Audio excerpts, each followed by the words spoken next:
Gracias a todos. Pues vamos a empezar con esta segunda jornada del Seminario de Formación de Profesoras y Profesores del Departamento de Formación Humana, que hemos dedicado, como bien saben, al tema de la ética en la universidad. Al igual que ayer, la organización del tiempo de esta jornada va a ser la misma. Empezamos primero con una conferencia, hoy a cargo de Marta Petersen, a quien nos da mucho gusto recibir. La conferencia será pues de ahorita, a las 9:30 hasta las 11. Claro, habrá antes un espacio para abrir el diálogo y preguntas y participaciones de ustedes también. A las 11 tendremos un pequeño receso y a las 11:30 continuamos también con el trabajo ya en talleres, en los mismos que estuvimos inscritos el día de ayer. Entonces, bueno, así como ayer tuvimos la conferencia a cargo de Pedro Reyes, en la que él nos invitaba a pensar la universidad como un lugar privilegiado de convocación para eso que él llamó el acontecimiento ético, pues hoy tenemos aquí a Marta, que nos va a seguir ayudando a pensar en la ética no tanto como una disciplina que se estudia, sino como un ejercicio que se practica. Marta, creo que todo el mundo la conoce. Ahorita me decía, yo no necesito presentación porque creo que conozco también a la gran mayoría. Pero bueno, es un gusto tenerte aquí, Marta. Marta es egresada de aquí del ITESO. El año pasado que hubo una serie de actividades relacionadas con los 50 años de las orientaciones fundamentales del ITESO, hubo un diálogo pues muy lindo, bueno, hubo muchos diálogos, pero uno de ellos en donde estuvo el rector, estuvo Marta, estuvo Miguel Basderech, estuvo Rezu, y no me acuerdo si alguien más, y Maya Viesca, creo que moderó el diálogo. Era el diálogo justo del 50 aniversario de las orientaciones fundamentales. En ese diálogo se publicaron algunas cositas, una de las cuales quiero presentar a Marta así, a través de su palabra. Marta decía, para mí las orientaciones fundamentales del ITESO son 24 páginas para pensar la educación.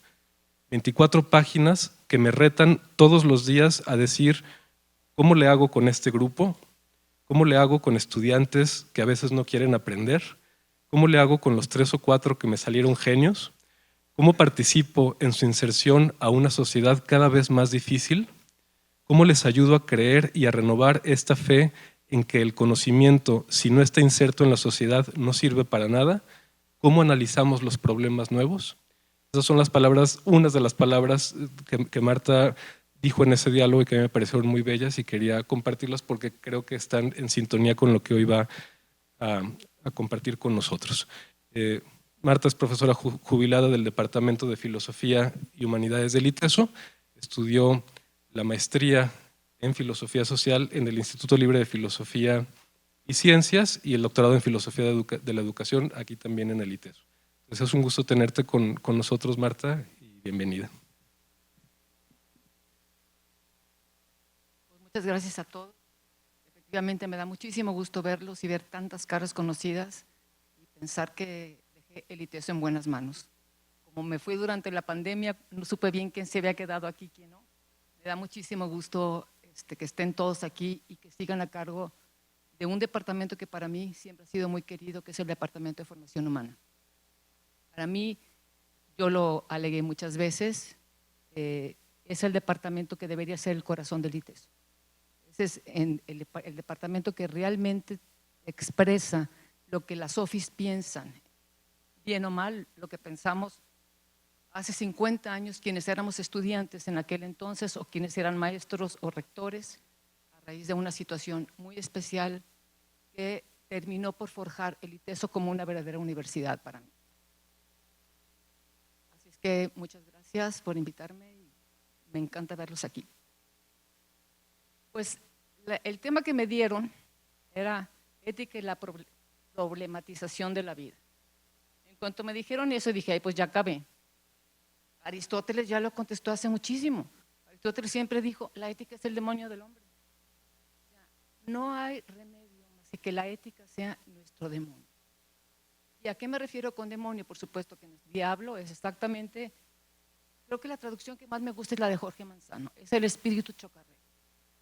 es el espíritu chocarrero de nuestras acciones en las cuales estamos siempre forzados a decidir, forzados a atender y forzados a la libertad, dirían los existencialistas. Reconozco que soy una pésima historiadora de la ética, porque nunca me interesaron las respuestas de los filósofos. Lo que me interesaban eran las preguntas. Y yo creo que una de las claves para que la ética forme parte de la vida es esa. No tiene ningún sentido repetir la crítica de la razón pura o la crítica de la razón práctica, o repetir la ética aristotélica, o repetir los diálogos de Platón. Lo que para mí tiene sentido, para la ética por lo menos, no para la historia de la filosofía, no para la metafísica, no para otras materias, pero sí para la ética es, a ver, ¿cuáles eran las preguntas de Platón?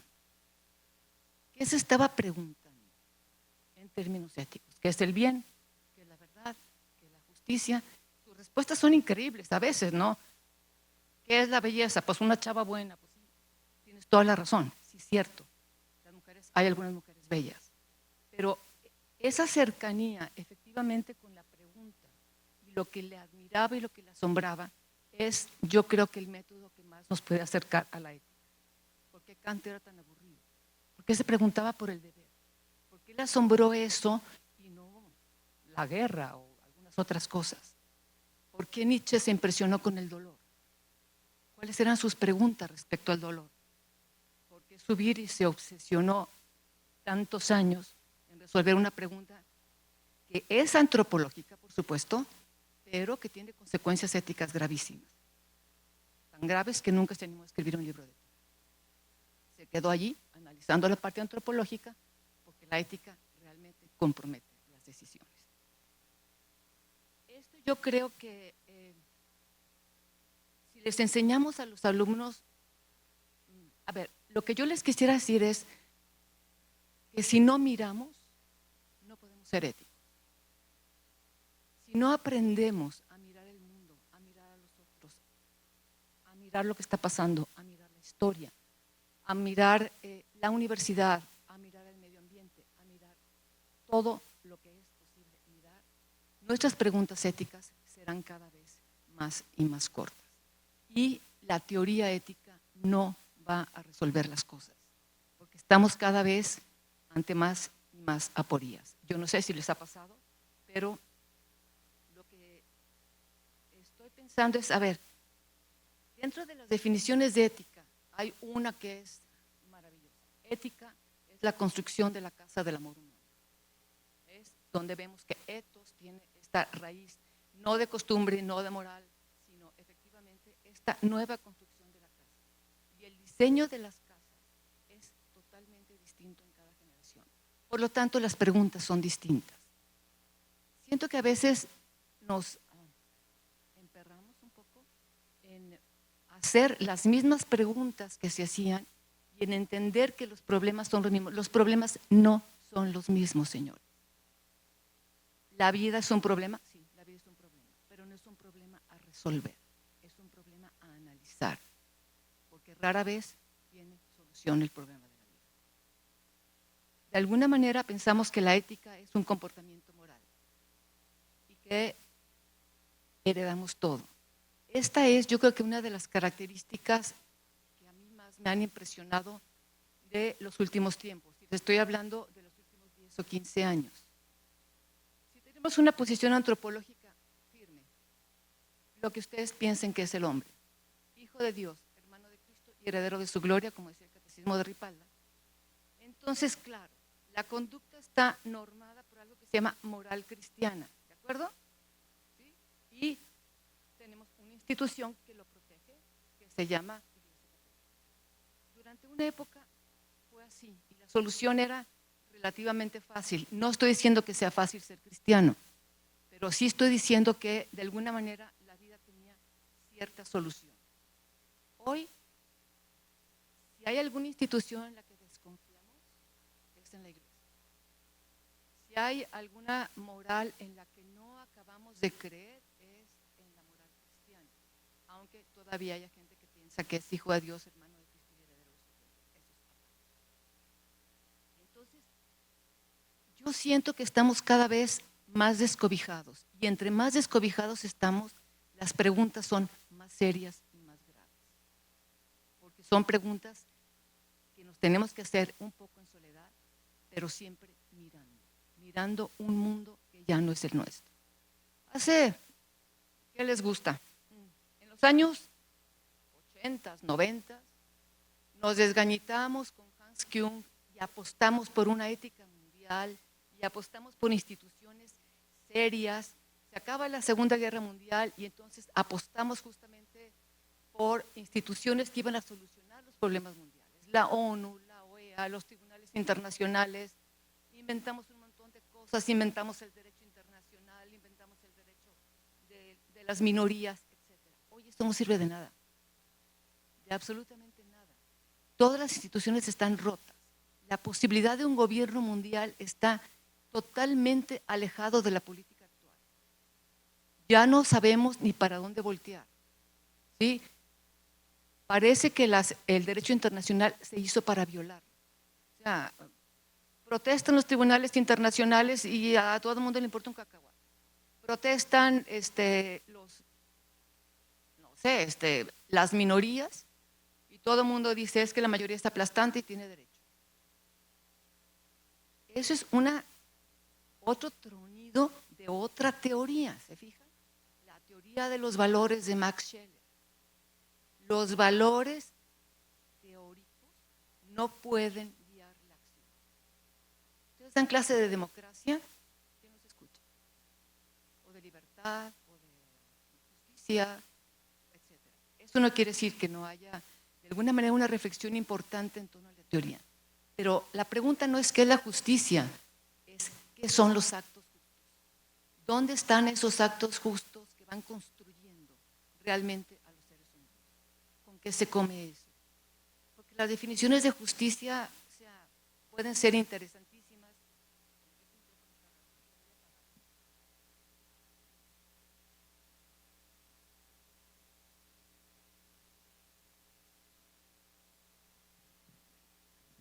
O sea, que tengo que tener cuidado con lo que digo. Porque luego me andan publicando en las office también. A ver, si la justicia es el permanente afán de darle a cada uno lo que le corresponde, la pregunta es quién decide qué le corresponde. ¿Sí? Y eso no nos saca de ningún atolladero, porque si yo le pregunto a cualquiera, ¿ustedes qué les corresponde? Normalmente pensamos que nos corresponde mucho más de lo que nos dan. Y eso lo vemos en términos de salarios, lo podemos aterrizar en donde quieran, en términos de salarios, en términos de tamaños de casas, en términos de muchísimas cosas, en términos de herencias. No hay pleitos más horribles que los hermanos que se pelean porque creen que les corresponde el plato de la tía Pepita y no el de la tía Chona. Es increíble cómo nos jugamos la vida en tantas estupideces cuando pretendidamente tenemos muy clara la noción de justicia. Sí, y hay veces en que el reparto no puede ser justo. Ese es uno de los problemas que tenemos hoy, por ejemplo, para aterrizar las cosas bien serias, con las mentadas pensiones universales. Las pensiones universales no son justas, definitivamente. ¿Por qué? Porque tenemos una población verdaderamente empobrecida y tenemos un montón de gentes que reciben una pensión que no necesitan. Estoy hablando de adultos mayores, estoy hablando a veces de pensiones de estudiantes que se dan, de becas que se dan para estudiantes en escuelas públicas, que ahí hay otra injusticia. ¿Por qué no a los alumnos de escuelas privadas? Esa pensión para mí sí debería ser universal, la otra no. ¿Sí? Entonces, aterrizar esta noción de justicia en actos concretos es sumamente difícil. Entonces, por eso la teoría sirve para guiarnos, pero la justicia según quién, según San Andrés, como dicen por ahí, ¿verdad? O sea, pues sí. Eso no quita que haya un afán permanente de hacer actos justos, deberíamos estar protestando ahorita por la pensión universal. Y a ver, señores, vamos poniendo un límite o un tope, que no va a ser fácil. No, yo sé que no es fácil, pero tenemos un primer corte, el corte del IMSS. Todo mundo que reciba una pensión del IMSS superior a 16,600 pesos, que es, creo que ya subió el salario promedio de cotización, esos no tienen derecho a pensión. Y si les podemos dar 1 kilo de tortillas más a los que menos tienen, perfecto. Y luego seguimos con otros criterios. Pero claro, la solución es más fácil, porque la justicia no es igualdad. Y hay una confusión enorme. Bueno, ese es un ejemplo nada más de por qué hay valores que en lo teórico suenan muy bien, pero que a la hora que lo aterrizamos en la vida cotidiana, si no estamos atentos a todas esas cosas, realmente terminamos por cometer injusticias en nombre de la justicia. Esta caída de las instituciones, de nuestras teorías confiables, de todo esto, a lo que nos obliga es a pensar. Yo siempre he dicho que la filosofía puede decir misa si quiere, pero si no enseña a los alumnos a pensar, a preguntar, muchos fueron mis alumnos y ustedes saben que yo les decía siempre, a mí me importa un cacahuate las respuestas, quiero calidad en las preguntas. ¿Qué les está diciendo el mundo hoy? ¿Cuáles son los problemas a los que nos estamos enfrentando? Yo veo una juventud cada vez más aislada, en el sentido de que no sabe mirar. Bueno, creo que los viejos tampoco, porque ya nos aficionamos a los celulares, ¿eh? Pero hay una cosa impresionante. O sea, cuando uno ve, por ejemplo, la gente que viene en el metro, digo, yo me muevo en transporte público porque Sofía, mi hija, en una clase de ética me obligó a vender mi coche y desde entonces me dejó a pata por elemental congruencia, me dijo. Tú no puedes dar clase de ética y medio ambiente si te mueves muy a gusto en tu coche. Entonces me obligó a vender el coche y a moverme en transporte público, lo cual le agradezco muchísimo, la mera verdad. Pero uno ve a la gente en el transporte público y todo el mundo está viendo el celular. Hay una cosa muy curiosa. Yo hoy me di cuenta en la mañana, por ejemplo, de lo cansada que está la ciudad. Porque todo el mundo viene verdaderamente dormido, verdaderamente con una cara de desesperanza, de cansancio, salvo una viejita que venía sentada enfrente de mí prácticamente, que venía tejiendo una servilleta y que le sonreía a todo mundo. Y mientras hacía una puntada de gancho rarísima, porque le salía por acá una onda y luego por allá otra, pero justamente ella trataba de sonreírles a los que estaban enfrente y los que estaban enfrente ni cuenta se daban, porque todo el mundo venía, ya saben cómo se balancea uno ahí en el tren ligero, agarrado de donde podía. Los niños dormidos que iban a la escuela, efectivamente, pero es una sociedad que ya lo habíamos dicho hace mucho, una sociedad que está cansada. Y una sociedad que está cansada es una sociedad que no piensa. Y entonces pues nos encontramos en todos lados, ¿no? A ver, hay un desencanto de la política. ¿Están de acuerdo? Le apostamos a la democracia, ¿sí o no? Dijimos que la democracia era lo mejor que habíamos inventado, por más que éramos conscientes de que una de las definiciones de democracia era la estupidez impuesta mediante el voto de la mitad más uno. Pero a pesar de eso, pensamos que lo mejor que teníamos era el sistema democrático.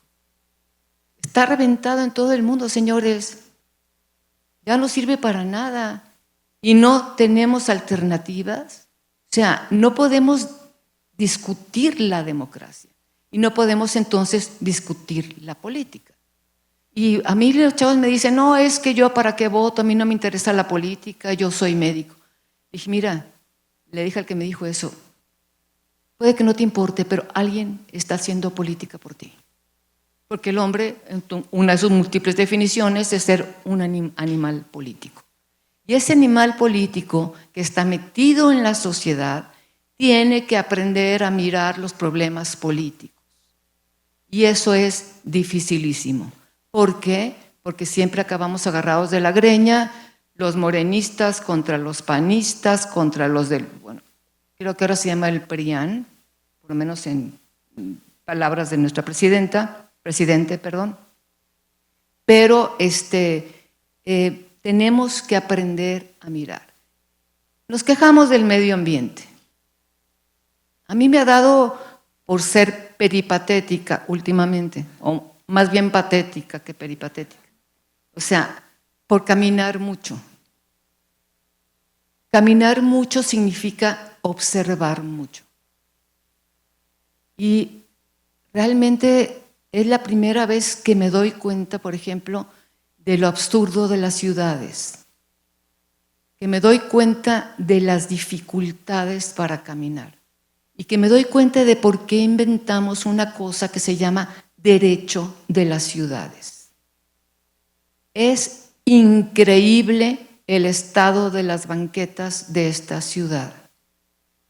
Es una trampa mortal. Y eso, señores, es falta de ética, es falta de probidad. Allí es, y en esas acciones en donde el hombre de alguna manera dice, el otro me importa. El otro, el que pasa por ahí, que a lo mejor no tiene un nombre y un apellido concreto, ese me importa.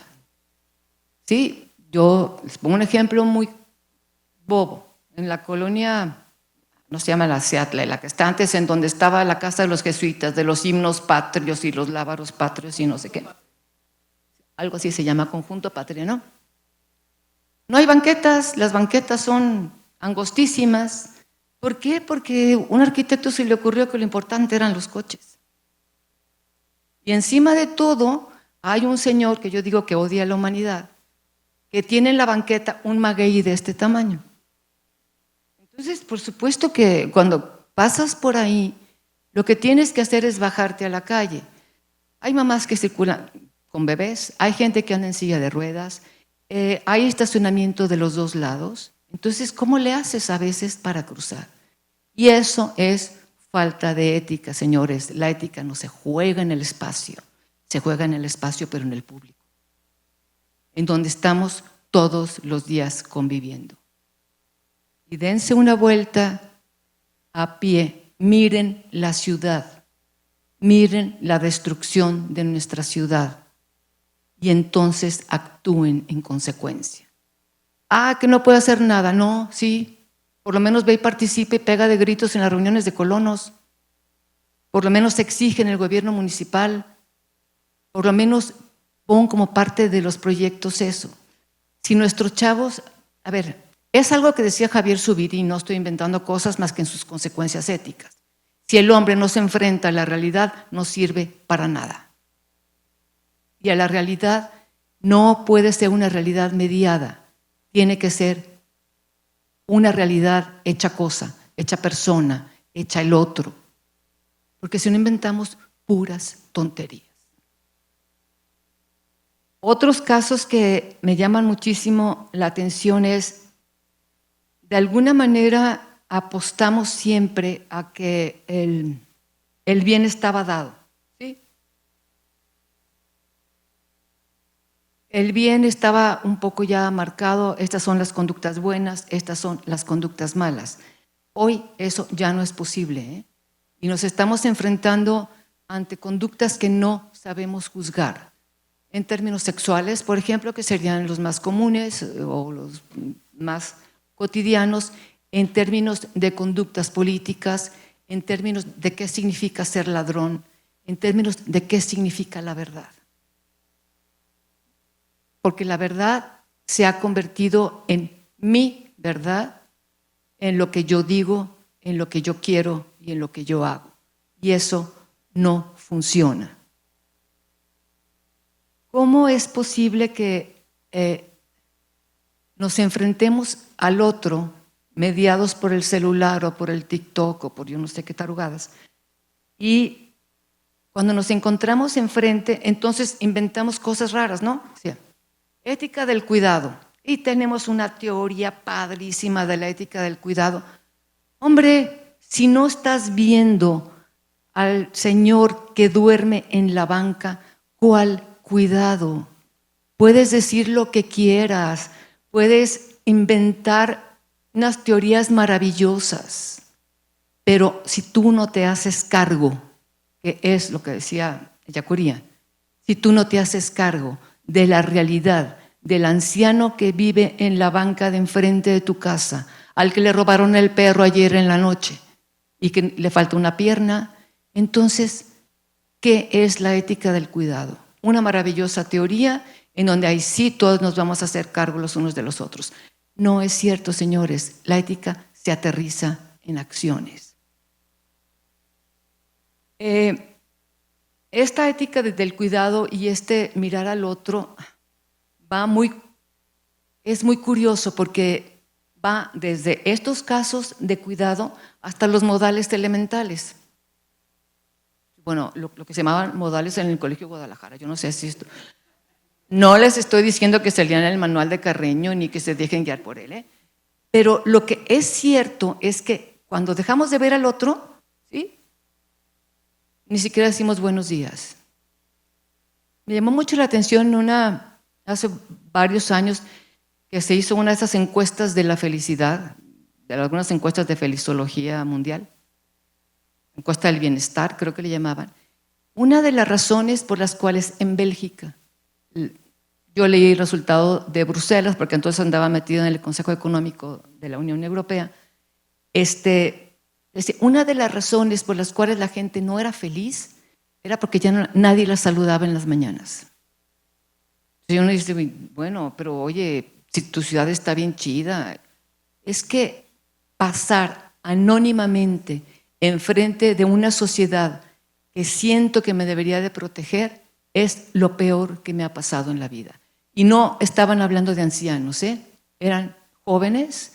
La encuesta se hizo, se me hace que entre gente de 25 y 60 años, era una encuesta muy abierta, pero no era solamente la respuesta de los ancianos, sino la respuesta de los jóvenes.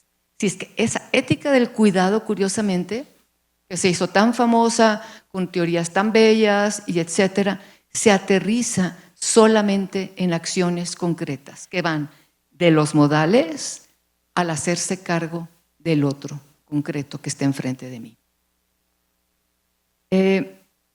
Esta ética del cuidado que inventamos ahora, para mí, con el tronido de la moral cristiana, de las instituciones religiosas que la protegían y de esta certeza de que éramos hijos de Dios y hermanos de Cristo, pasó otra cosa muy curiosa. Y lo que pasó es que desprotegimos a la infancia. ¿Por qué? Porque hoy, como les decía hace rato, nuestras instituciones más sospechosas son las escuelas y las iglesias, que antes eran las grandes protectoras. Yo me acuerdo que Sofía, mi hija, un día que se bajó del coche cuando tenía la bajé del coche, porque hizo algún berrinche y la dejé por ahí y le dije, aquí te quedas. Por supuesto que ya, como todos los papás, dan la vuelta a la manzana y la recoges, ¿no? Pero yo le pregunté, ¿a dónde te ibas a ir? Ay, mamá, pues con las monjas, allá educan gratis. Yo creo que si hoy les contesta eso a alguno de sus hijos, les da el ataque. Porque hoy lo que hemos hecho, por supuesto que en gran parte es culpa de las conductas tanto abusivas con respecto a la infancia de sacerdotes y de maestros. Eso no lo estoy justificando. Lo que estoy diciendo es que en esa pérdida perdimos la ternura. ¿Por qué? Porque hoy nadie se anima a abrazar al bebé de otro. O sea, somos una cultura de hands off. Quiten las manos. O sea, antes uno llegaba, No estoy diciendo que la jalada de cachetes de la tía Chona era muy divertida, pero sí les estoy diciendo que de alguna manera había esa capa protectora, digamos, en donde al niño que se le caía el diente, la maestra lo abrazaba y le secaba las lágrimas. Hoy se las ingenia como puede. ¿Sí? En donde el cura que se caía el niño en la iglesia o que llegaba llorando porque se habían peleado sus papás, le acariciaba la cabeza. Hoy las manos van atrás. Relaciono esto con otro fenómeno, un fenómeno que nos está preocupando, que bueno, a mí no me preocupa, sí me preocupa, pensándolo bien. El fenómeno de los mentados perrijos. Yo creo que esta necesidad de tener perrijos viene también en parte de esta necesidad de expresar una ternura que ahí sí se expresa sin límites, ¿sí? Porque nadie te va a regañar porque agarras al perrito chihuahua y le das 5 besos y le pones un ajuar verde. Entonces, hemos cambiado los sistemas de protección. A ver, lo que les estoy contando es una bola de historias de lo que a mí me asombra, ¿sí? De lo que a mí de alguna manera me ha hecho pensar y pensar por qué las cosas ya no funcionan como funcionaban antes. ¿Qué ha pasado? ¿Qué está pasando hoy que la política ya no le interesa? Yo reconozco que yo fui políticamente formada a golpes, probablemente, porque, vaya, a mí me llevaban a votar primero que a misa, ¿no? O sea, en mi casa el que no vota, yo que lo desheredan. Pero, ¿por qué ya no hay interés en eso? Lo que pasa en Venezuela, lo que está pasando en Irán, los miles de desaparecidos que tenemos en México, pasamos de una cosa a la otra y eso no es exceso de información, es bombardeo de datos. No somos capaces de procesar tantos datos en tan poco tiempo para poder actuar en consecuencia. Entonces nos hacemos bolas y vamos pasando de una cosa a la otra hasta que llegamos a una saturación tal que entonces ya, o sea, cualquier pensamiento es lo mismo.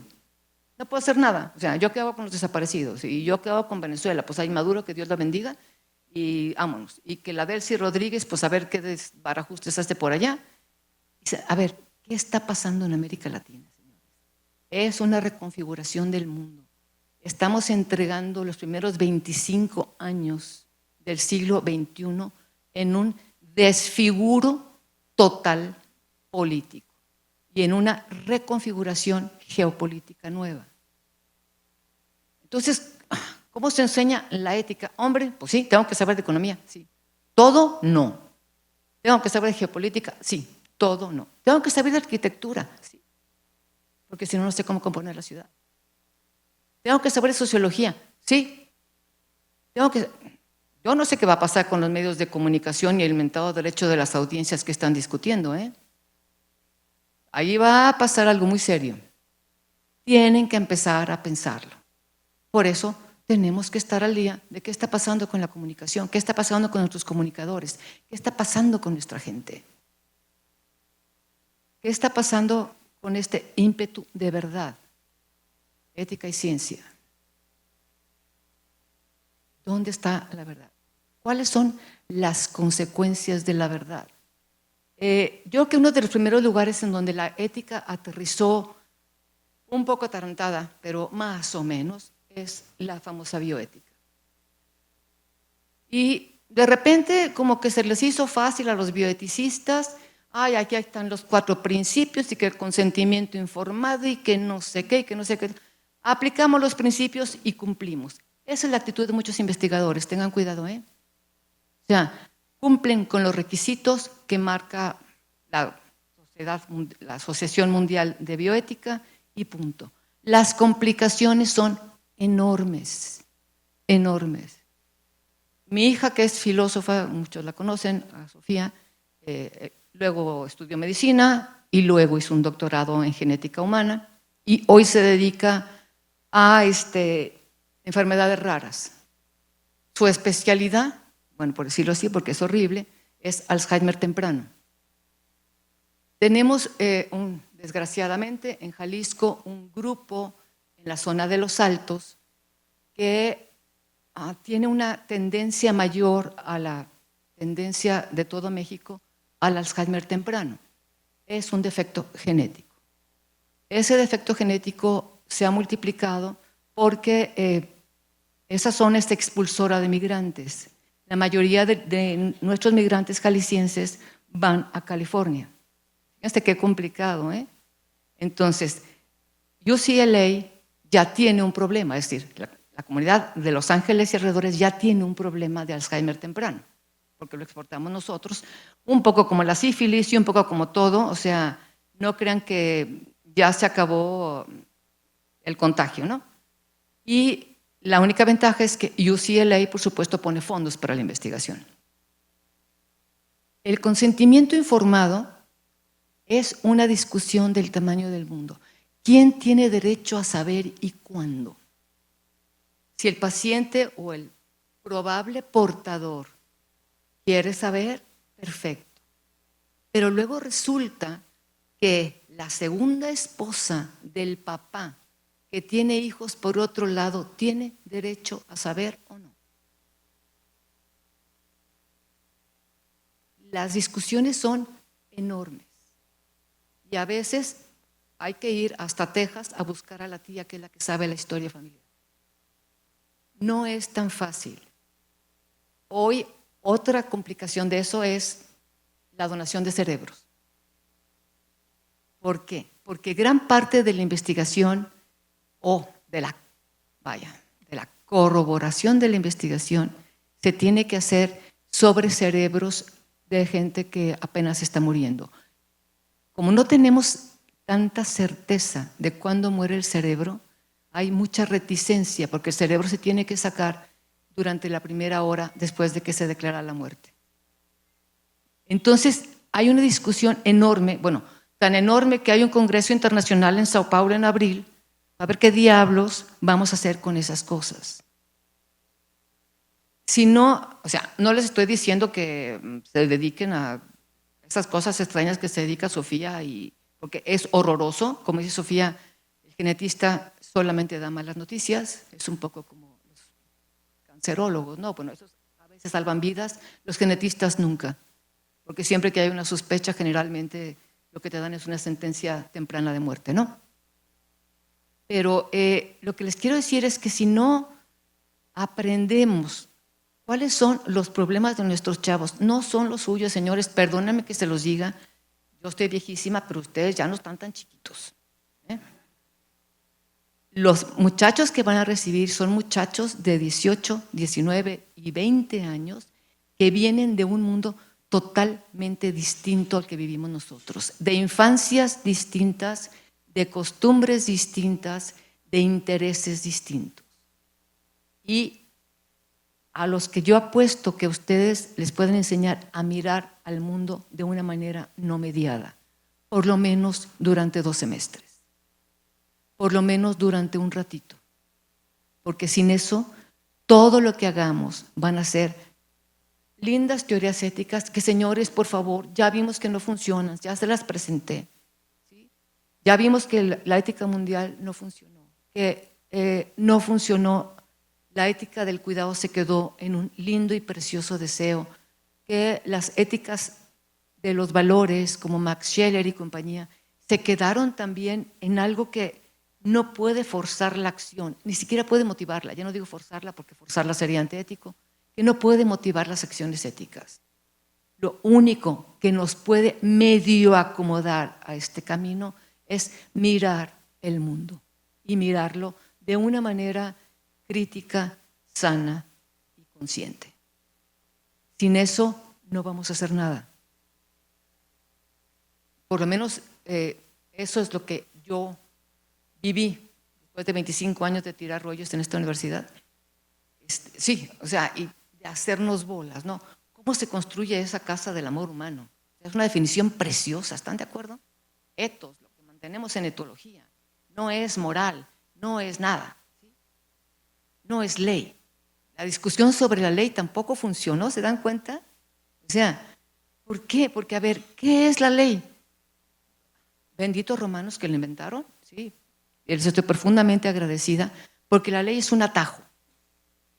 La ley es el atajo mejor que encontraron los que estaban antes que nosotros para llegar a cierto punto.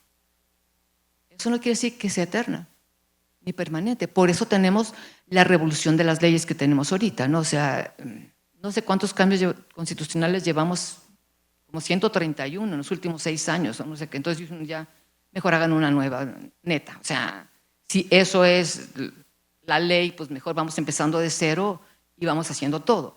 Lo mismo sucede, por ejemplo, a los que están metidos en relaciones industriales o en leyes con el mentado artículo 123. La jurisprudencia, el 123 tiene 3 páginas y la jurisprudencia como 580, ¿no? Entonces dice uno, a ver, neta, vamos haciendo un artículo nuevo. Porque de aquí a que encuentra uno la jurisprudencia de 580 páginas, pues es inútil. ¿Quién le sabe a eso? Pues un abogado laboral nada más, ¿no? Uno que trata de defenderse del patrón, no. La ley tampoco funcionó. ¿Y por qué no funciona la ley? Pues porque, aunque yo digo que la ley es bendita, todo el mundo le choca. O sea, si se puede meter en sentido contrario, mejor. A pesar de que sabemos que las calles están puestas antes de que nos despertemos y de que el sentido de la calle es para allá. Nada nos gusta tanto como saltarnos la ley. No pagar la tenencia, a ver si me agarra el cuico, etc. No, la ley tampoco forza las conductas, ¿se dan cuenta? Entonces, ¿qué nos queda? Pues nos queda un camino empedrado, bachosísimo, pero divertidísimo. Sí, es cierto. O sea, ¿por qué? Porque cada vez que el otro me interpela para que yo actúe, el premio es enorme. Esa es otra pregunta que a mí me tiene acicateada desde hace varios días porque me tocó dirigir una tesis.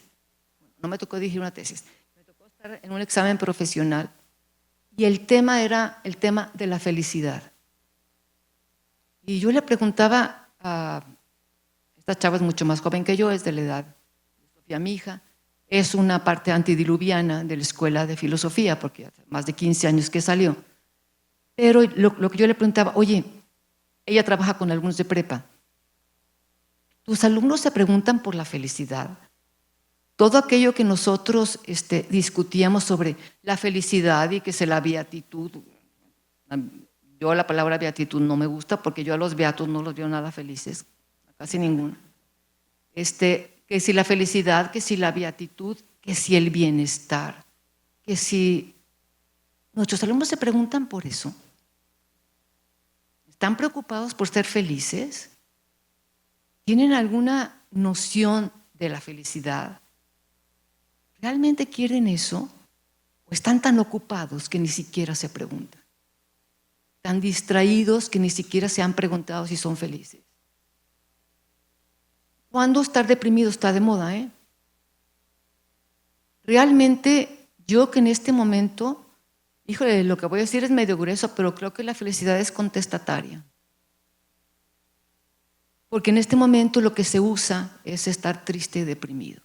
Y el que no está triste y deprimido, pues quién sabe dónde ande. Porque efectivamente, y luego nos encontramos con la otra parte, ¿no? Las mentadas felizologías que yo les digo. O sea, las recetas para ser feliz. Señores, si la felicidad existiera, de existencia, tendríamos un método para encontrarla. La felicidad no existe. La felicidad consiste. Es decir, es algo que va acompañando nuestra progresiva realización. Ay, sí, qué lindo. Definición de Javier Zubiri, sí, así de preciosa.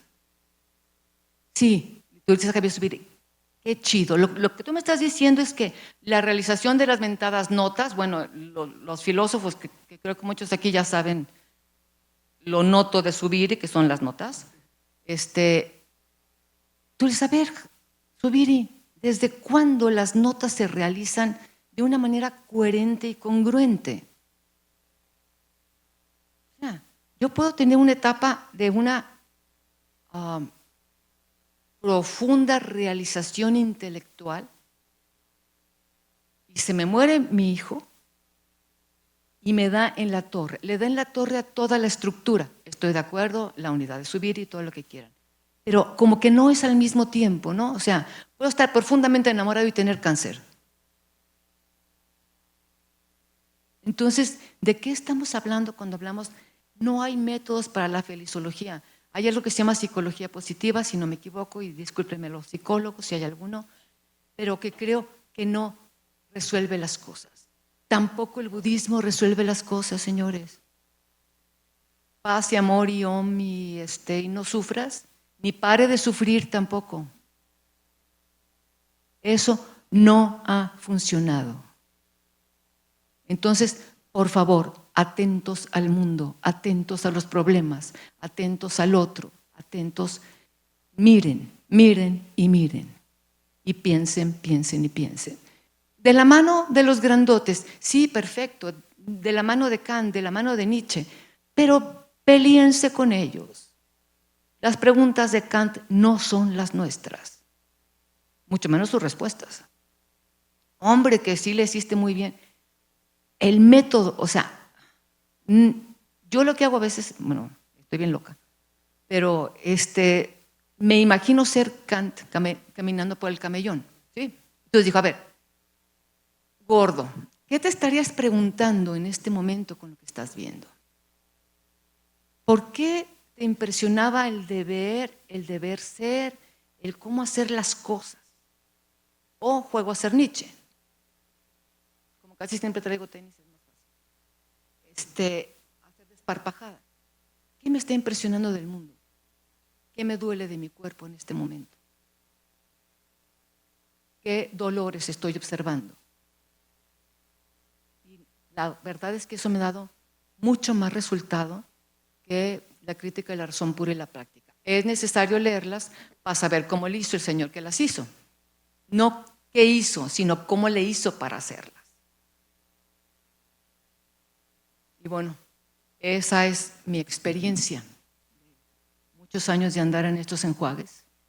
Creo que he aprendido más en los años que no he dado clases y que he podido asimilar la experiencia de ustedes que no había tenido tiempo de asimilar. O sea, muchos fueron alumnos míos, sus preguntas, he vuelto a leer sus trabajos muchas veces y ahora sí tengo tiempo, de alguna manera, de asimilar todo lo que ustedes me preguntaron y tratar de responderme yo.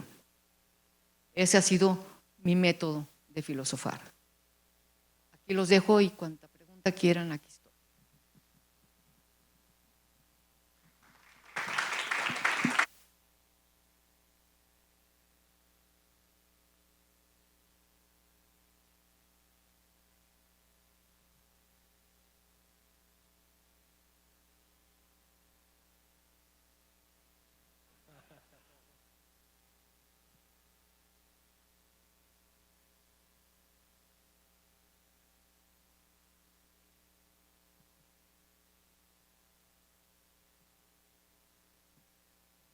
¿Escuchan? Sí. Mientras te escuchaba, Marta, yo me preguntaba si una buena manera de hacer ética con mis alumnos es salir con ellos a la calle y ver lo que las personas como yo, los que somos los otros, sufrimos. Ahorita comentaba con los compañeros, es que no vienes a campus. No, güey, no puedo. No puedo. Yo solo no puedo. Y ahorita nos pasó, sí hay elevador, pero llevo un semestre sin servir. La estructura que componemos de la ciudad hace imposible que la gente como yo sobreviva. ¿Y dónde te deja eso? Encerrado en tu casa. Yo que tengo casa. Nosotros pues no. A lo mejor eso alimenta la reflexión, ¿no?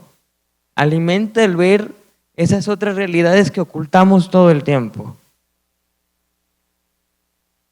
Tal vez eso, ver la alteridad, ver la diversidad real de perspectivas y existencias, nos invite a pensar de otras maneras. Y nos haga pensar de que, pues sí, por eso es importante que haya rampa. Sí, por eso es importante que no tapes la banqueta con tu árbol bonito, porque siento que a veces ya estamos en una sociedad donde es que a mí no me importa. Pues sí, pero una manera en la que te importa es entender que te va a pasar a ti pronto, porque la sociedad está envejeciendo y más personas van a acabar así. Entonces, si no hacemos un espacio público donde los viejos y las personas en silla de ruedas podamos existir, las personas sin darse cuenta se están afectando a ellas mismas. Estoy totalmente de acuerdo contigo. Yo también tengo una hija parapléjica, esta loca genetista es parapléjica. Yo confieso, y por eso no es justificación, que yo empecé a mirar la ciudad y las rampas el día que vi la dificultad de la silla de ruedas. Antes no me había parado mucho. Y una cosa que yo le pedí a Sofía, y que te pido a ti, Ángel, también, es que no se escondan en las casas. Porque ustedes son una presencia sin la cual la gente no se da cuenta de que existe el problema. Cuando Sofía se accidentó, que en el 2004, ya hace muchos años, yo me di cuenta que la gente que tenía hijos parapléjicos los escondía en su casa, independientemente de la causa de la paraplegia. En este caso de Sofía fue un accidente de bicicleta. Se escondían en las casas y no salían. No salían ni a la calle, ni a los clubs, ni a los colegios, ni a las universidades. Cuando Sofía estudió medicina en el TEC de Monterrey, fue la primera vez que instalaron un elevador. No, era un campus no adaptado. Y hoy, claro que me dicen, fue la primera alumna parapléjica que se graduó de medicina en el campus de Monterrey, ni siquiera de Guadalajara. Si ustedes no salen a la calle, Ángel, la gente no se da cuenta. Hoy estamos pensando, por ejemplo, las ciudades de maneras distintas. Los mentados pasos peatonales, perdónenme por lo que voy a decir, pero son una mentada. O sea, la gente en silla de ruedas, las rampas no tienen la inclinación adecuada y no es un problema nada más para los que usan los usuarios de sillas de ruedas, es problema para las mamás con carriolas, es problema para los ancianos, es problema para las señoras que arrastran los carritos esos que se usan para ir al supermercado. Es un problema para todos. La ciudad tiene que tener, hoy estamos empezando a pensar, los pasos a ras, aunque los autos se paren, aunque haya una circulación más lenta dentro de las ciudades. ¿Por qué? Porque eso nos va a obligar a utilizar el transporte público, a dejar el coche y a caminar cuando hay que caminar, a usar la bici cuando hay que usar la bici y a usar el transporte público cuando haya que usarla. Pero sin la presencia de ustedes, Ángel, olvídenlo, olvídenlo. Porque lo que más le conviene a todo el mundo es dar la vuelta y mirar para otro lado.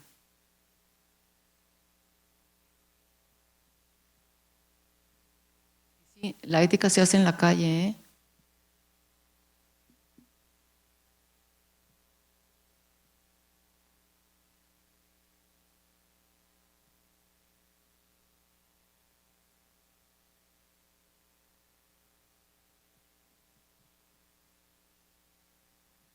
Hola, Marta, muchas gracias. Ahorita que estabas hablando, me estaba imaginando como nosotros como docentes, con los alumnos, que muchas veces llegamos y lo primero que queremos es que ellos nos escuchen a nosotros, como que tenemos muchas ideas que queremos compartir con ellos y sin embargo lo importante que es escucharlos a ellos y lo poquito que lo hacemos. Entonces, como pensar en cambiar, en dejarlos que ellos se hagan las preguntas estas que dices que a veces estamos, ¿no? Como muy acostumbrados más bien a que nos exijamos respuestas más que hacernos preguntas. Y el poder escucharlos, cómo poder cambiar nuestras estrategias de enseñanza-aprendizaje para que realmente ellos estén en un entorno en donde puedan empezar a abrir los ojos hacia una realidad que a lo mejor no han visto o han ignorado, y cómo nosotros poder ser ese incentivo, esa motivación para que esto suceda, ¿no? Entonces me quedo con esa pendiente de cómo lograrlo, y no sé si tú tengas por ahí en tus experiencias como profesora, cómo lograbas hacer esto, ¿no? Escuchar más que llegar a decirles todo lo que tú quieres que escuchen. A ver, yo di clases en una escuela que yo considero privilegiada en el ITESO, con grupos muy chicos, con muchos jesuitas, que eso no sé si es privilegio o no. Pero vaya, una escuela muy cuidada.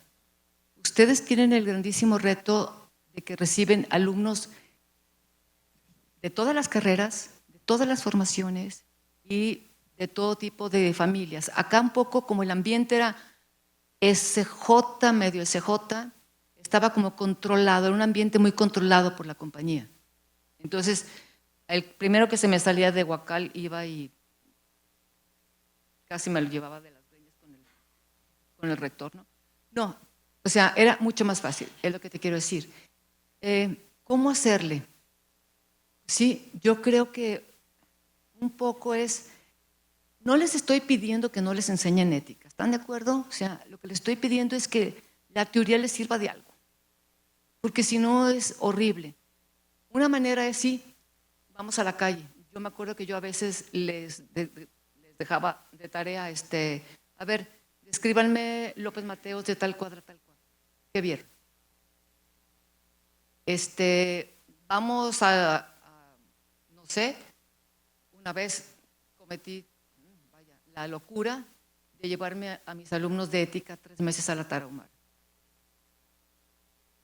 Y entonces sí, a ver, ahora sí, hagan filosofía de la cultura, hagan filosofía del lenguaje, hagan filosofía del otro. ¿Sí? Me dio muchísimo resultado. Claro que ya andaba perdiendo como a 2 a 3, pero todos los encontré finalmente. Pero bueno, fue una experiencia muy interesante. Confrontar la realidad, a ver, salirnos de la ética del discurso es otra cosa que tenemos que hacer. Pensamos que los discursos son convincentes y que de alguna manera decir, perdón, ahí dejó. No, es que como no estoy acostumbrada a usar el micrófono, eso tampoco nos ha ayudado. No, a ver, nos hemos desgañitado con el lenguaje mucho últimamente, o sea, lenguajes inclusivos. Perdónenme, pero yo no soy de los y las alumnas y los caramelos y las bolitas, simplemente porque pierdo tiempo, no por otra cosa. Eso no soluciona el problema ético de la equidad de género. Ya lo vimos, lo estamos viendo en todos lados. No se solucionan así los problemas. Entonces, menos discursos, más realidad. ¿Por qué no se solucionan los problemas del lenguaje? Perdón, señor Habermas, y todas sus éticas del discurso. Simple y sencillamente porque somos culturalmente tan distintos que no podemos ni entendernos en el nivel del lenguaje. Yo tengo ahorita en mi casa a 2 primas que me ayudan, son un par de chiquillas que se dicen primas, las 2 son de la Huasteca, pero una es de la Huasteca que habla náhuatl y la otra es de la Huasteca que habla maya. Hay unos pueblos dentro de la Huasteca, cerca de Huamantla, que no son nahuas, son mayas que emigraron y de hecho se llaman Pucchuc y Pucnuc y cosas por el estilo. Bueno, a ver, el discurso entre ellas, pues me alegro, ¿verdad? No se entienden. Se entienden porque de alguna manera en español alguien les dijo que eran primas. ¿Por qué no funciona la ética del discurso? Porque las lenguas son distintas. Por toda la bronca que tenemos con los derechos es igual. Llévatelos a comunidades extrañas, si puedes. O por lo menos pídeles que investiguen. O sea, ética de los derechos. Otra cosa que ya nos jugamos, los derechos humanos. ¿Qué sucede en México cuando tenemos bronca entre la ética de los derechos humanos y los usos y costumbres de los pueblos indígenas? ¿Qué tiene prioridad? Acabamos de tener un caso por ahí, lo leí, de una chiquilla de 10 años de una comunidad de Chiapas a la que su papá vendió a los 9 por una vaca y a los 10 años se andaba muriendo por un embarazo temprano. ¿Qué sucede ahí? O sea, el papá dice, bueno, estos son usos y costumbres. El municipio se rige por usos y costumbres. ¿Qué pasa con los derechos?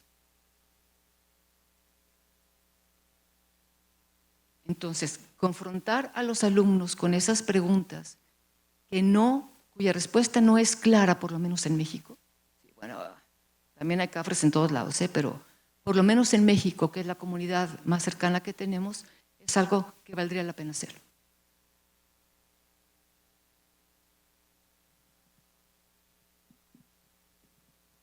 Maestra, buenos días. Muchas gracias.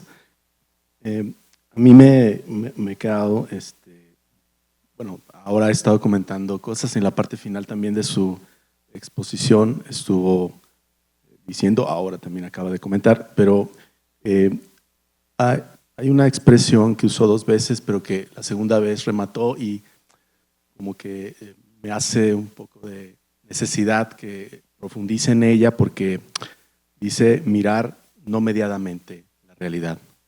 Me parece que eso es algo complicado. Pero digo, porque finalmente en las experiencias que acaba de mencionar, tiene que haber acompañamiento, tiene que haber palabra, tiene que haber relato, tiene que haber narrativa, tiene que haber escucha, tiene que haber explicación también, aun que uno voltear para allá no es voltear para acá. Entonces hay que hacer selecciones, hay que optar antes de mirar, justamente, incluso, ¿no? Entonces, no sé si, y eso es mediarse, ¿no? Entonces, si pudiera un poco ahondar más en esta manera de mirada atenta, porque, bueno, pues hay autoras, ¿no?, que hablan de esa mirada de atención, por ejemplo, Iris Murdoch, ¿no?, que dice que la atención amorosa, que es muy interesante, que si miráramos amorosamente, creo que con atención, creo que dice ahí se resuelve la mitad de los problemas. Y estoy en eso de acuerdo. Pero sí, esa otra parte quizá esté haciendo, porque creo que tampoco es que autoras o autores menos de filosofía, como lo acaba de plantear y como está suponiendo su planteamiento, se parte de la experiencia. No son especulaciones como porque hoy me da la gana especular, sino que, como bien dice al final de su conversación, hay un conato fuerte, que es el que invita a que hagamos partícipes a los alumnos. Entonces, como que esto de las teorías son elaboraciones posteriores a ciertas experiencias que los autores, como los que mencionó, han tenido también y que les hacen fijarse en algo y entonces sí desarrollar, quizá, elaborar, empalabrar, construir, digamos, eso. Creo que me parece que así se construye también el pensamiento. Puede haber también especulación y contemplación, y puede haber intuición, y también puede haber revelación, ¿no? Por supuesto, también, desde luego, estamos en una escuela que supone también esas cosas. Entonces, bueno, pero mi pregunta ya fundamental para concretar era cómo hacer esta mirada más, digamos, atenta, ¿no?, sin mediar. ¿Qué es sin mediar? Digámoslo así, sería la pregunta. Gracias. Creo que me faltó agregar algo al mediado. Efectivamente, nuestra vida siempre está mediada por los otros y por la lengua y por todo lo demás. Me refería a que estamos acostumbrados a ver la vida a través del celular o de la cámara. O sea, si tú observas, la mayoría de la gente va viendo el celular siempre. ¿Sí? O sea, a los alumnos casi hay que quitárselos muchas veces. Esa realidad está mediada, o sea, mediada tecnológicamente. Es más, yo me entero del perrijo porque lo veo en el TikTok, no porque lo veo en la calle, ¿sí? O yo me entero de esto. Si tú observas cómo viaja la gente, a mí me impresiona muchísimo. La gente viaja tomándose selfies, Yo no sé qué ven. O sea, ellos mismos, y los ves en París saliendo de la boca del metro así. Dices, en cualquier parte, ¿no? O sea, París, Chapala, el Teatro Degollado, lo que tú quieras. Eso es a lo que yo me refiero. A ver, yo digo, a ver, ¿de veras le están entendiendo la arquitectura de la ciudad? ¿De veras se están admirando porque están enfrente del Arco del Triunfo, del Louvre o del lago de Chapala que está lleno? Pues, de veras, una realidad totalmente mediada. Me refería a esa mediación tecnológica que no tiene diálogo, además. Sí, porque están dialogando con ellos mismos. Luego eso se va a la red, se va al mundo y luego aparece en donde no debe aparecer y luego se meten en líos. Pero eso es aparte. ¿Sí? Sí, tienes toda la razón. Efectivamente. Claro que estamos mediados por los otros.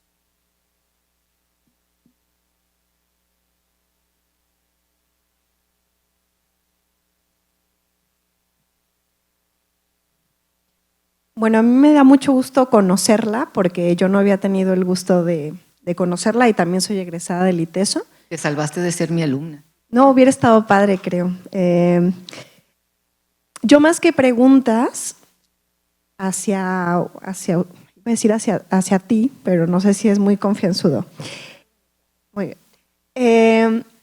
Me hace pensar y cuestionarme como muchas cosas. Entonces me pareció una conversación muy interesante, ¿no? Porque justamente me quedo con la parte de cómo acompañar a los alumnos a que miren sin estas distracciones, ¿no? Y que se den la oportunidad de identificar como qué problemáticas son las que ellos se enfrentan, ¿no? Cómo las enfrentan, si las observan, si no las identifican, ¿no? A mí me pareció muy acertado lo que decías de que vamos anestesiados, ¿no? Y creo que ese es el reto, ¿no? Cómo ayudar a que no estén anestesiados los alumnos, pero tampoco nosotros, ¿no? Porque también estamos en un proceso donde la rutina te come, ¿no? El trabajo, quienes tenemos hijos, los hijos, ¿no? Y pocas veces podemos detenernos a ver lo que sucede y entonces pensar en qué hacer, ¿no? Entonces, se me hace interesante, o el reto que tenemos es cómo lograr acompañar ese proceso cuando uno está metido en ese proceso, ¿no?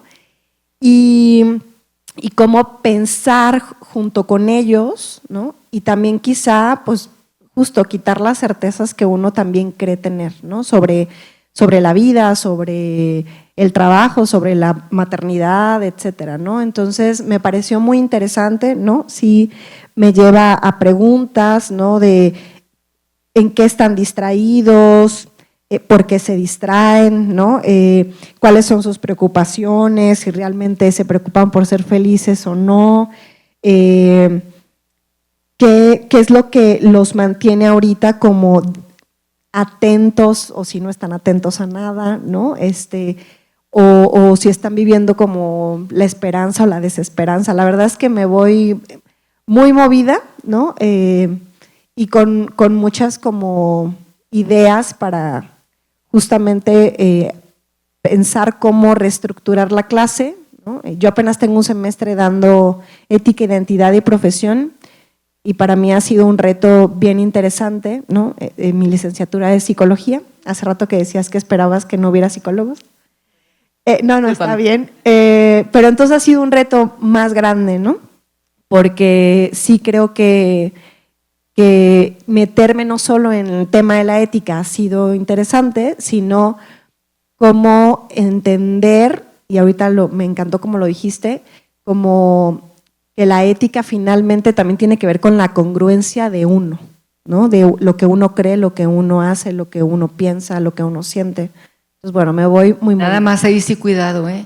Pedro de Velasco decía que no se podía ser congruente 24 horas al día. No. O sea, uno no puede, porque una vez que tú pides congruencia completa, te estás metiendo en la parte moral y dejas de preguntarle a la ética, ¿sí? O sea, no te digo que seas incongruente ni veleta ni nada, pero que siempre esté eso en cuestión, pues. Sí, no somos Tu perfectos. respuesta siempre esté en cuestión. Bueno, me encantó. Mucho gusto en conocerte.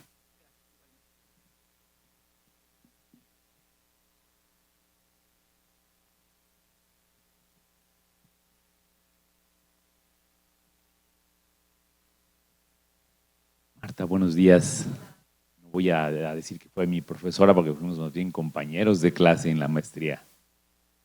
Entonces, la pregunta ya para no hacer recuento de todos los años que hemos vivido cosas juntos. Entonces, dijiste ahorita que hay que vivir la ética, más que estar reflexionando.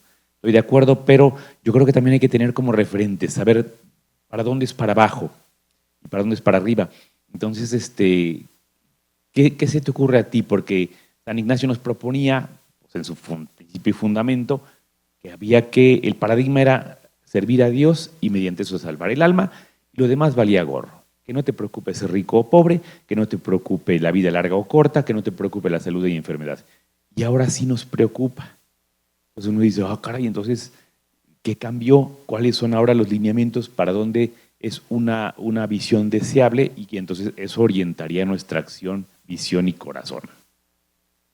¿Cuáles para ti serían los referentes de para dónde sí? ¿Para dónde sí? Para mí el referente principal es que cada vez tiene que haber más vida plena, más vida del planeta, en la medida en que la gente pueda sobrevivir. O sea, yo sé que las guerras son un desastre y todo lo demás, pero tenemos que reconocer que en términos generales nuestra vida ha mejorado. Es decir, no hay un país en el mundo que hasta la pandemia, después de la pandemia sí tuvimos un problema, que hasta la pandemia no hubiese mejorado su promedio de vida, incluso en Timor Occidental. Entonces, eso quiere decir que algo estamos haciendo bien en eso. ¿En qué no hemos hecho nada? En medio ambiente, por ejemplo, porque no hay más vida. La vida se está acabando en los polos, acabando en los mares, etcétera. Asómate, no sé si alguna vez fuiste buzo, yo sí fui una época, me dio mucho por el buzo de profundidad. La última vez que buceé juré que nunca más me metía, a la hora que vi los corales muertos. O sea, ¿qué estamos haciendo mal? Eso está mal, ya, así de fácil. ¿Sí? Está bien que tengamos más vida, sí, estamos haciendo. ¿Es para todos? Esa es la pregunta. La pregunta es, ¿vamos en racimo o no? En la medida en que la ética va promoviendo la vida de todos y de todo, en ese sentido creo que podemos decir que vamos mejorando. Por eso la calidad de vida de gente como Ángel, como Sofía, como todo mundo que tiene bebés, es importante. ¿Cuál es esa vida que estamos defendiendo? Porque si decimos que una de las definiciones de ética es la construcción de la casa del amor humano, esa casa en donde todos vivimos es la casa que nos debería de dar la pista de para dónde vamos. En términos muy generales, porque bueno, luego te puedo decir, luego nos sale un loquito como Trump y nos desgracia toda la jugada, y luego algo está sucediendo en muchas partes del mundo. Creo que estamos en una época muy, muy revuelta. Pero creo que si empezamos por eso, a ver, vamos haciendo la casa cada vez más grande, esta casa del amor cada vez más grande, cada vez más vivible, para todos, hasta para las cucarachas, aunque nos choquen. Pero sí, siento que hemos pasado de un paradigma a otro, dependiendo de la época que nos ha tocado vivir, y perdiendo el fundamento. Principio y fundamento. Este principio y fundamento es la vida, ¿sí? Todo lo demás se os dará por añadidura. Ojalá y nadie fuera pobre. Ojalá y hay que defender la vida. Y no me estoy refiriendo a que tengan 25 hijos, por favor, porque no los van a poder mantener. ¿Sí? Cuidado con eso. Cuidado también con los perrijos, porque salen carísimos. No creo que salen baratos, ¿eh? Salen carísimos. Entonces, justamente cómo vamos construyendo esa casa del amor, de la vida de todos es posible. Para mí eso sería el único.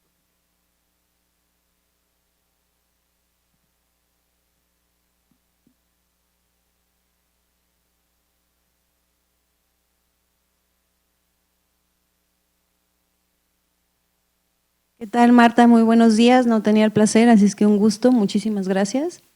Mi pregunta sería ahí un poco un comentario. ¿Cómo hacer para quitar, pues no sé si quitar, pero hacer que los estudiantes o invitar a los estudiantes a que cuestionen sus propias creencias? Porque creo que cada vez es más difícil. Lo comento un poco. Yo hago una experiencia de campo chiquita, ¿sí? Muy chiquita, en donde, bueno, la hacía porque luego las circunstancias de seguridad sí fueron como limitantes, pero nos íbamos caminando a la estación del tren, ¿sí? Y luego pues ellos recorrían, nos encontrábamos o nos quedamos de ver en un lugar y ya volvían a cierto momento, ¿no? Pero yo notaba en algunos de ellos, a pesar de que ya lo hacemos al final del curso, como reticencia, como molestia, como miedo justamente, y incluso cuando comentábamos los resultados, igual seguía estando su mirada sesgada después de haber observado, ¿no? Entonces era como caían más o menos en lo mismo que ellos ya traen de por sí. Aunque, repito, lo veíamos hacia el final del curso y ya como que había muchas herramientas, ¿no? Incluso hasta en algunos momentos, en algunas ocasiones me llegaban a comentar, es que yo creo que es violento observar a las demás personas, es que yo creo que es invasivo el observar el cómo viven o no sé, el cómo se trasladan, ¿no? Porque es un lugar de afluencia. Y claro, yo les hacía ver, bueno, es que pues cómo los estás mirando, ¿no? O sea, también es no el solo mirar, sino el tú cómo asumes esa mirada.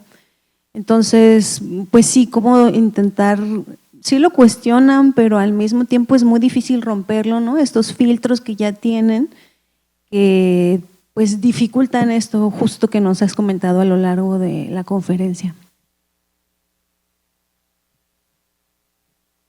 A ver, creo que tienes toda la razón. No es nada de fácil y menos como está la situación ahorita. Todo el mundo tiene miedo. Yo siento que ese mismo miedo es el que nos ha hecho abandonar la ciudad y abandonar el espacio público.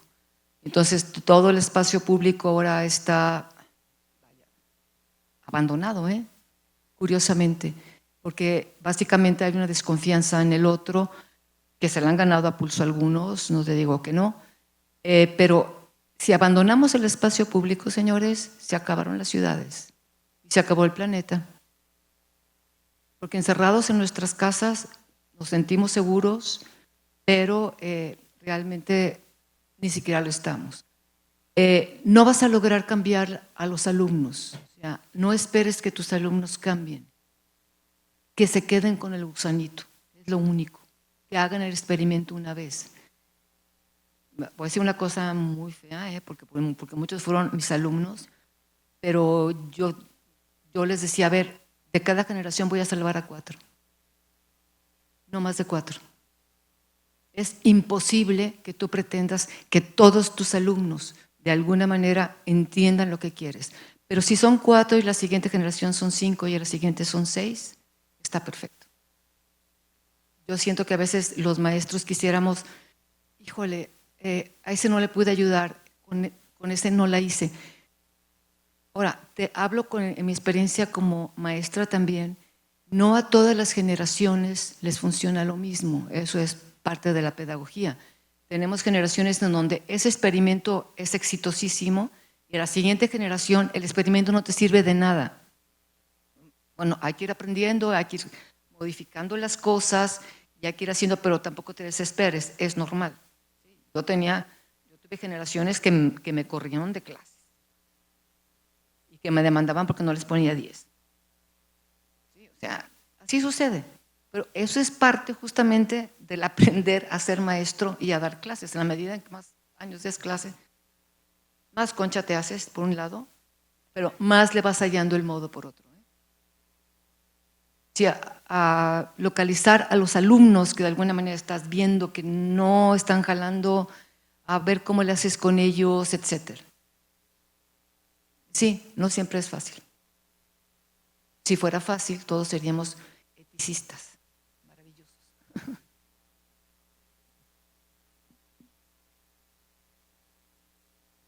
No sé si haya alguna pregunta más. Creo que tenemos tiempo para una más, tal vez. Muchas gracias.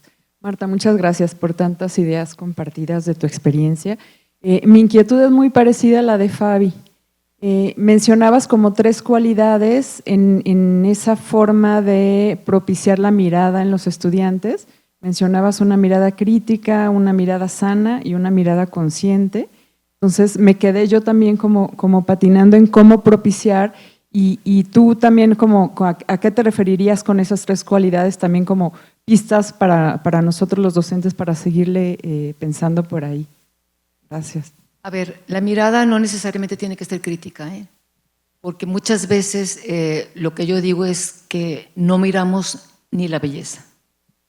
¿Sí? Entonces, muchas veces esa mirada es una mirada que esté dispuesta al disfrute, dispuesta, diría Zubiri, le llama fruición, palabra que a mí me choca, pero bueno, es una mirada que también puede disfrutar del mundo, disfrutar de los otros y no solamente criticarlo.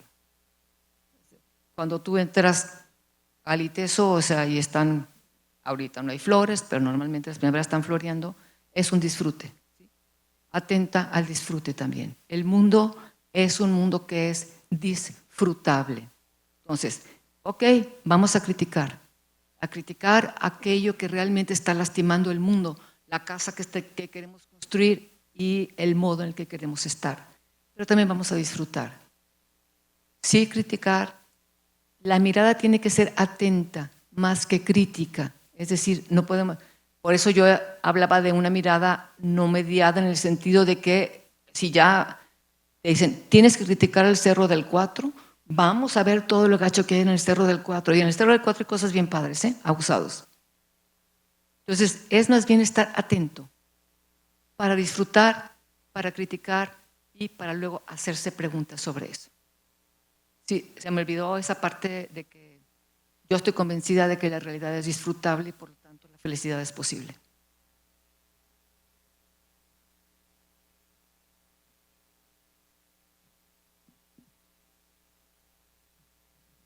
Te dije afuera hace un rato qué gusto me da volverte a encontrar, Marta, y gracias por las reflexiones que nos estás compartiendo.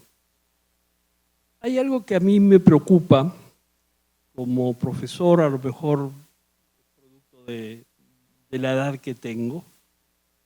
Todos somos producto de la edad que tenemos.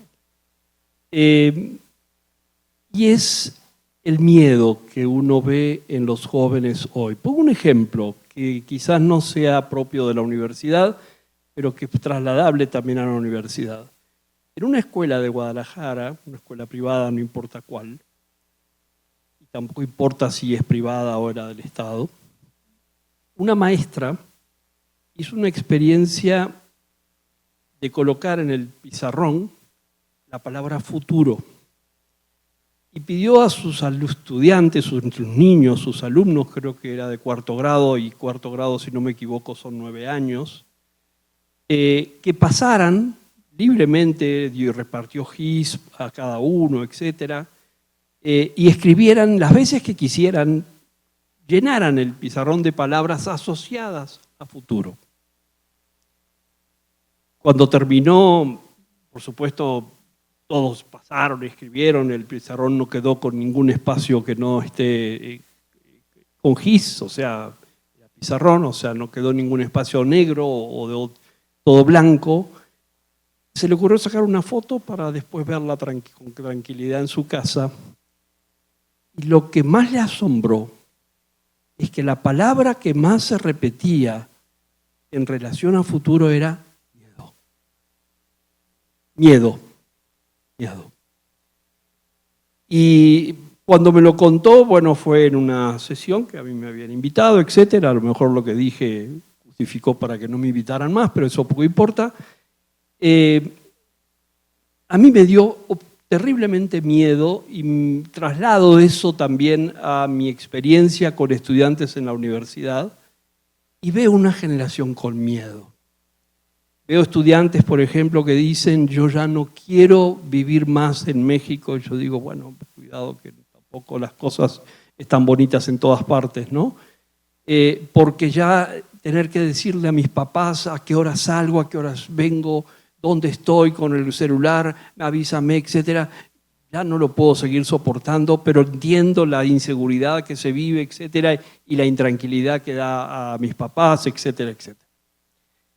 Entonces yo me pregunto cómo hacer como docente, que todavía tengo la oportunidad de trabajar con jóvenes que están bastante alejados de la época que me tocó vivir a mí, para ayudarlos a mirar de manera, tú haces bien en cuestionar un poco lo que es la crítica, la mirada crítica, una mirada realista que no esconda los problemas de la realidad, pero que permita soñar, que permita mirar para adelante, que permita que la realidad que vemos, enormemente cruda, y creo que podemos todavía agregar muchísimo más a esas realidades que pueden ver hoy un joven de 18, 19, 20 años, no sea una mirada derrotista, no sea una mirada de decir aquí me bajo, o aquí, de aquí quiero irme, o ya no tengo esperanza.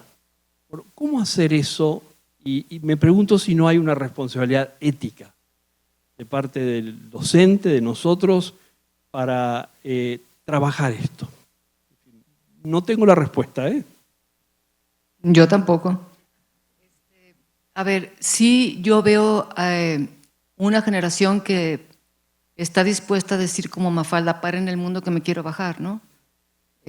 Porque sí hay una desesperanza y yo en eso me siento una generación hasta responsable. O sea, porque perdimos la esperanza política, perdimos la esperanza medioambiental, perdimos muchísima esperanza, perdimos la capacidad de hacer proyectos, ¿sí? Y de analizar las posibilidades. Y creo que las posibilidades de los chavos se nos están cerrando bastante, en el sentido de que la generación nuestra, vaya, teníamos menos posibilidades, porque bueno, cuando yo entré a este changarro, que entonces era un changarro eliteso, había 9 carreras.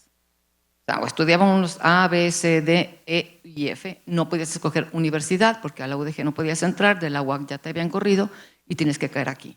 O sea, ahí dices, a ver, hay menos libertad y más posibilidad, curiosamente. Muchas más posibilidades. Hoy tienen no sé cuántas carreras, sí, que supuestamente abren la posibilidad de conocimiento y la posibilidad de especialización, la posibilidad de profundización, y hay menos posibilidades.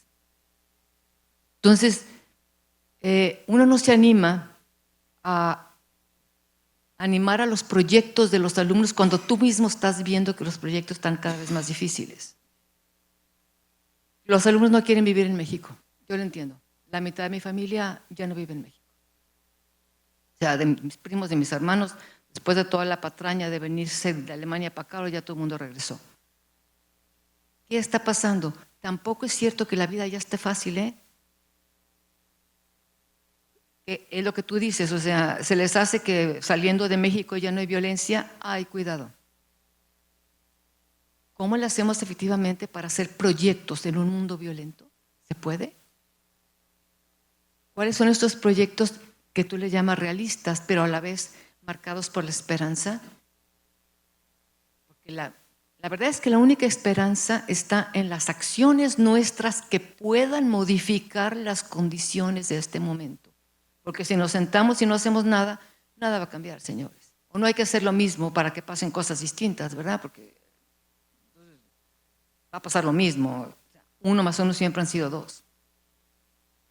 Por más que queramos que sean 3. Entonces, entiendo tu preocupación. Estás trabajando prácticamente con tus nietos, ¿sí?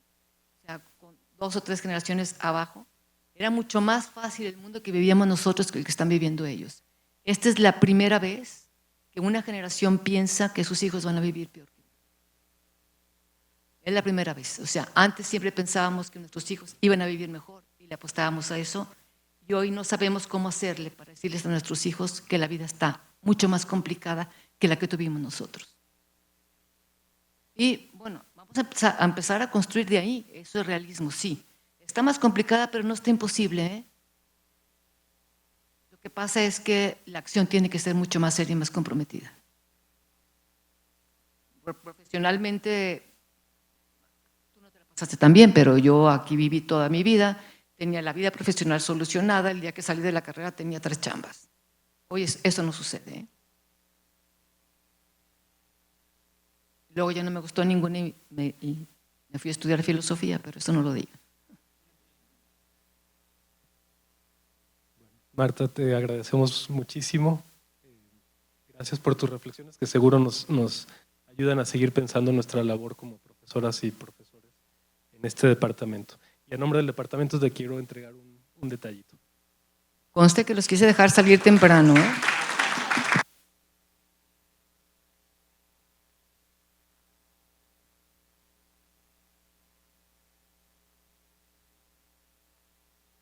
Bueno, entonces tenemos un pequeño receso de 11 a 11:30. Por ahí, no sé si alguien encontró unos lentes o vio unos lentes que están perdidos y nos hicieron saber que los andan buscando. Entonces, si alguien los ve, por favor, los comparte. Muchas gracias.